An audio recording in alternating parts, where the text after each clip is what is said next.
magpapakasta ng ating na babae. Pakasta natin itong super medicine sa ating alagang manok na buyo. Ito. Tingnan natin kung talagang hindi na mailap gano. So, sa atin mga kapatid.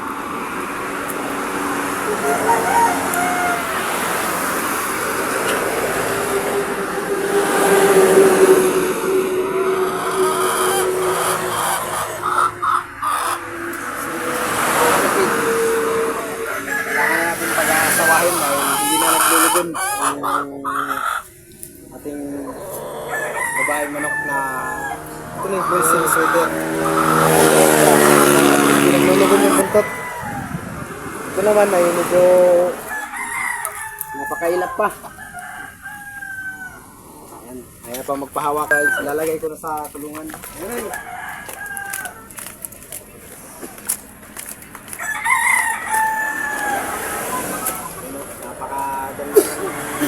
Paris sa ating manok na buyo. Ito muna, ito yung nagsisilbi nating breeding pins. Tuloy. Tuloy. Ayan mga bukid, nilagyan ko na ng dahon ng tuyong dahon ng saging para dyan sila nagkakalkal ng kanilang mga makapag-exercise. Diyan natin lalagay yung pagkain para makapag-exercise naman yung ating manok, ating alagang manok na buyo, at saka ito yung ating napakagandang kapalahian. Ilalagay ko na. Yan. Ano, kita natin na. Ilalagay natin sa breeding pins. Dahan-dahan lang.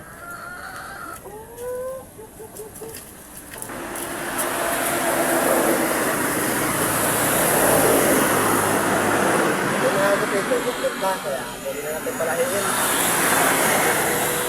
Talagang babae na. Abang natin. Ayan o. Pula na yung palong. Tsaka di na ganong, wala na ganong naglulugon. Ayan. Kompleto na yung pakpak. Ito na lang kulang kaso pahaba na rin. Ayos na to. Nagbuntot na. So ilalagay na natin sa breeding pins para palis natin.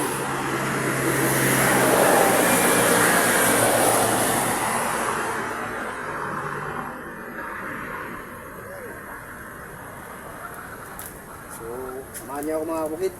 Ating pagsasamahan mo yung babae at saka lalaki natin yung natubuyo.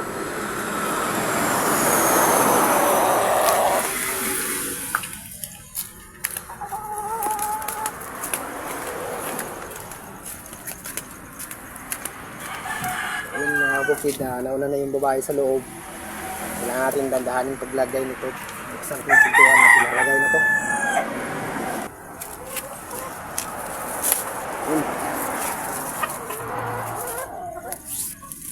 So, ayan na siya mga kabukid oh. Handang-handa na. Yan na yung babae. Yan. Sana'y makarami tayo ng palahin nito.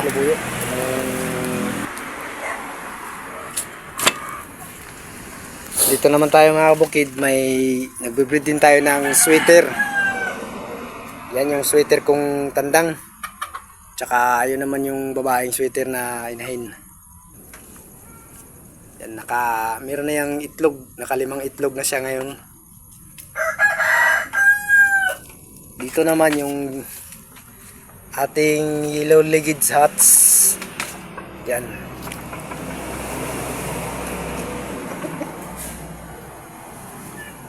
Napakaganda. Talagang sa Bisaya pa, grabe katisay. Ito yung alaga ko rin na yung mukha ay parang parot. Napakaiksi ng mukha at saka yung tuka niya.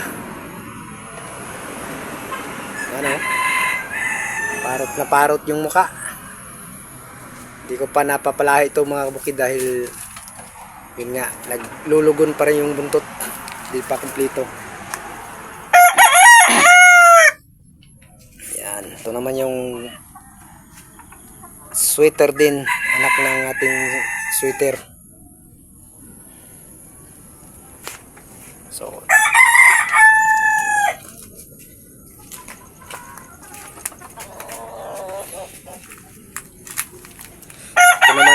high caliber gray. Cross din ng sweater. At nandun pa yung isa sa loob. Hindi natin gaano masisilip dahil madilim sa may ilalim ng ating silong ng bahay. Yan. So, paalala lang po mga kabukid, dito po hindi ko po sariling manok, kundi pinapahiram lang sa akin ng aking kumpari na si Milty Katuka. Kung sino nakakilala sa kanya sa YouTube, ipaki-search na lang dahil sa kanya to. Ito naman ay sa kanya din to galing. Binigay lang din sa akin. Pinalaki ko. Yung binigay na sa akin, sisiw pa. Ngayon naman ay talagang napakalaki na niya. At ito'y mag 3 years old na rin sa akin.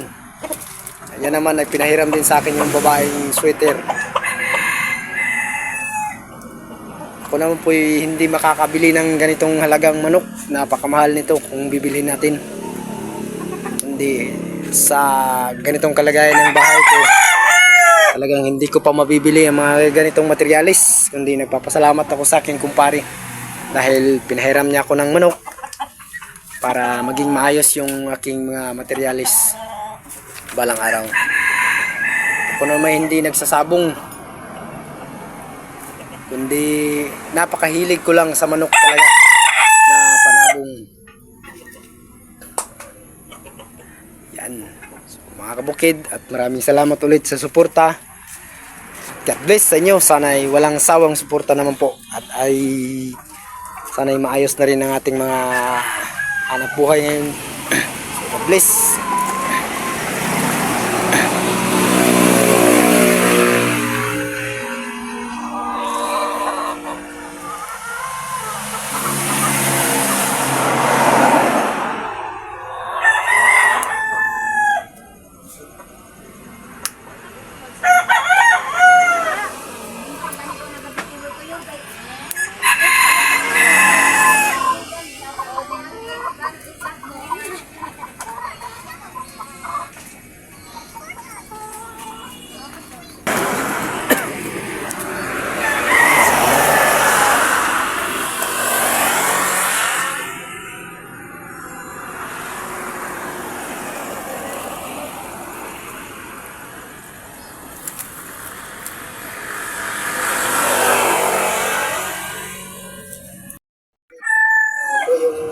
Natin na binibigay sa ating mga alagang manok, lalo rin sa manok labuyo, sasama na siya ito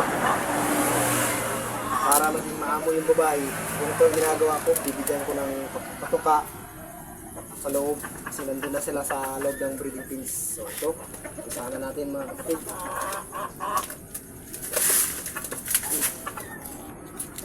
Tingnan pa natin yung isa.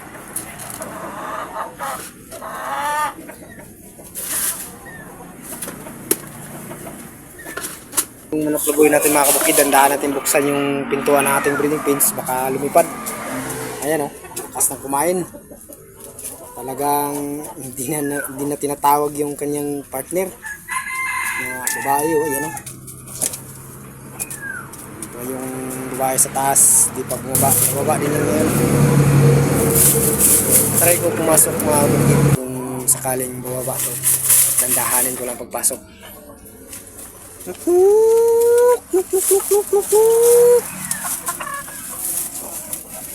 na nga ako sa loob mga kabukid oh.